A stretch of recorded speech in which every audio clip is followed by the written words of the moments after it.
Today we're going to be looking at the 3 new Kenobi figures that came in the new Black Series wave. Yesterday I did an overview of the entire wave where I kind of unbox everything, but today we're just going to be looking at these 3 a little bit more in depth than we did yesterday.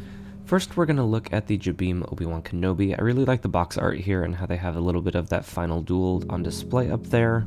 As we know, plastic-free packaging will be going away. We're going to go back to the plastic bubbles, but this wave was in production before they announced that. The lightsaber on this is actually really clean. It has a nice paint job, and it's got that nice thicker quality that we've seen in the newer Black Series sabers, where they just don't feel as flimsy or breakable.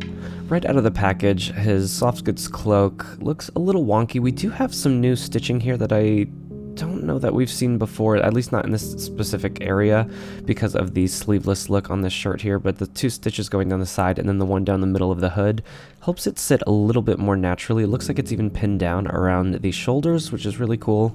I still think it looks a little bit wonky. Like, I feel like the elegance of the sculpt of the actual tunic is just totally covered by, just a really cheap piece of fabric.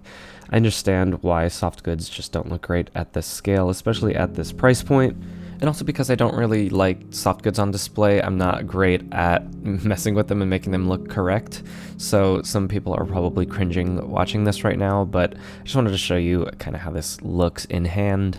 And luckily, during the most epic parts of the scenes where he's in this outfit, he doesn't have the outer robe on, so I think probably a lot of us will be displaying him without the robe here. I thought that this robe from the Doctor Strange Master Mordo figure would look pretty cool, but I think the shoulders don't look right, and it's just a little bit strange, but I think if this was painted brown, it could actually look like a pretty decent replacement for that cloak. It looks like he's kind of in an action pose here, the way that it's blowing in the wind. So I usually find talking about articulation pretty boring, but I think with lightsaber wielders and characters like this, it's important. We are very limited by the shoulder height here because of the design of the clothes, but I think this looks fine. I don't think you really need to get his hands higher, and even if you're doing that scene where he's throwing all the rocks, I don't think his arms need to be really higher than that. He can get his hands together to dual wield the lightsaber, but then you just can't really get it too far in either direction. I know this is a terrible pose right here, but I just want to do a quick comparison to the Wandering Jedi figure. I do have a custom head by Fett Clone on this, so it's not going to be a good face comparison, but you can see that the legs here are reuse and that there are obvious differences in the rest of the sculpt. And then just a quick comparison to the Attack of the Clones Obi-Wan figure here. Now, I had what was almost a traumatic moment, but I tried to do a matte spray on this figure, and this is similar to the Cassian Andor figure that came with B2 Emo, where the figure itself had such a shine to it and was so oily that even with a matte spray, it almost made it worse. I also may have not been holding the spray properly, and because I was pointing it down so I could spray it into the dirt, and I think that also messed with it. So I was kind of panicking at this point, thinking that I had ruined the figure. And then the more that I tried to fix it with more spray, it just kept getting worse and it started caking up. I started feeling like Mr. Bean ruining the painting. Every time I tried to fix it, I made it worse.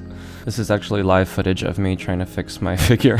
But I actually did manage to salvage this, and I will show you that at the end of the video. But in the meantime, here is how it looks with this awesome Kenobi Vader that I got from Frederick's Figures. This head is from Scoundrel stock, and then Frederick painted it for me. I love the way that these 2 look on the shelf, and I can't wait till we actually get that one in the Black Series so that everyone else can have these on display. But yes, stay tuned to the end of the video to see how I saved my Kenobi figure, because I think it looks even better than it did before now. Personally, I would have preferred to have Tala on her rebel outfit that we see towards the end of the show. That way she can be with Ned B on the shelf and have that make a little bit more sense. Now, after the fiasco with the Jabim Obi-Wan and the matte spray, I was getting really annoyed at how shiny these figures were, because I was also afraid that I was going to ruin this one too. Luckily, I was a little bit more careful with the spray, and it did a huge difference. This is 3 very thin coats of the matte spray. I didn't really hit the back as much, but you can see how much that really takes down that shine on the face there. And just, you can actually see the figure. It really annoys me that these are coming so shiny, because even with the matte spray, the figures still look better when they just come from the factory totally matte. And we get figures like that all the time that don't need the spray, so I don't know what's going on and what we're looking at. I assume it's a production thing, but it really just annoys me. This is the first time that we're getting a female Imperial officer body, so I wanted to try out just a few different poses, but articulation is pretty much what you would expect. It's not too impressive, but it's not terrible. She does look really cool with these stormtroopers though, and I guess if this was the only way that we were going to get a female Imperial body into the line, then I guess this is the place to do it. We're of course probably going to see this body reused for Dedra Meero.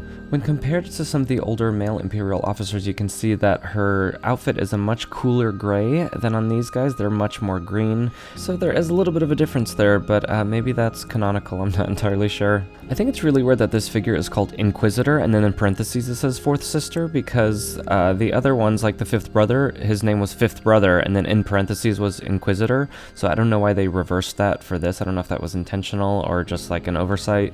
The double-bladed saber looks like what we've seen before, but this figure also just suffers from such a shiny face that I couldn't stand it, so I wanted to fix it. They actually had these costumes on display at Celebration Anaheim at the Kenobi premiere, so I was able to actually reference my own photos here to see which parts of the suit should be shiny, so I felt kind of fancy.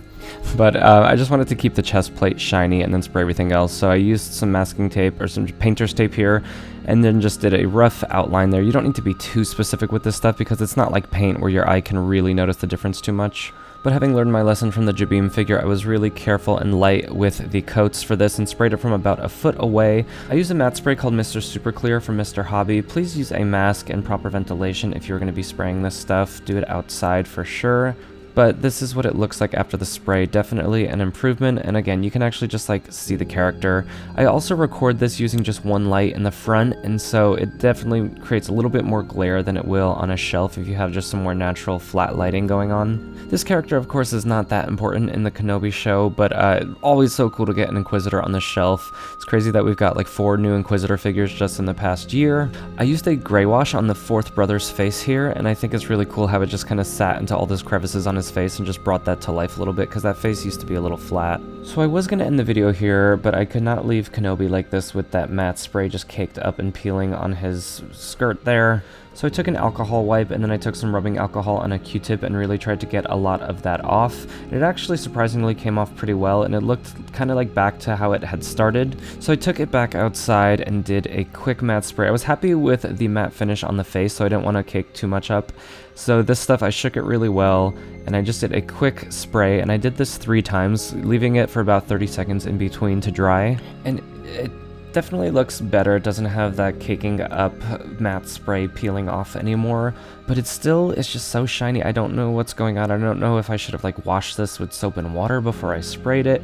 I'm still kind of learning, and it feels like whatever they were doing that was making the figure shinier, they're just doubling down on it lately. So at the advice of my friend Tim from Tim's Toys, I did some dry brushing on this with a lighter color, and that actually got rid of a lot of the shine and just gave it some dimension. And then once it's on the shelf with some flatter lighting, it definitely looks a lot better. That's a 3D printed Leia that I made using a file from Black Remnant. Tala actually looks great on the shelf here next to the other Imperials, and the fourth sister just looks so cool up there next to my custom painted Ned B. Let me know what you guys think of this figure. Did I ruin it or did I make it better with my customization? If you want to see me unbox the rest of this wave, that is up on my channel. Stay tuned and subscribe. Ding that notification bell if you want to see my Bastila Shan and Darth Malak review that is coming out very soon. Thank you guys all for watching, and I'll see you next time.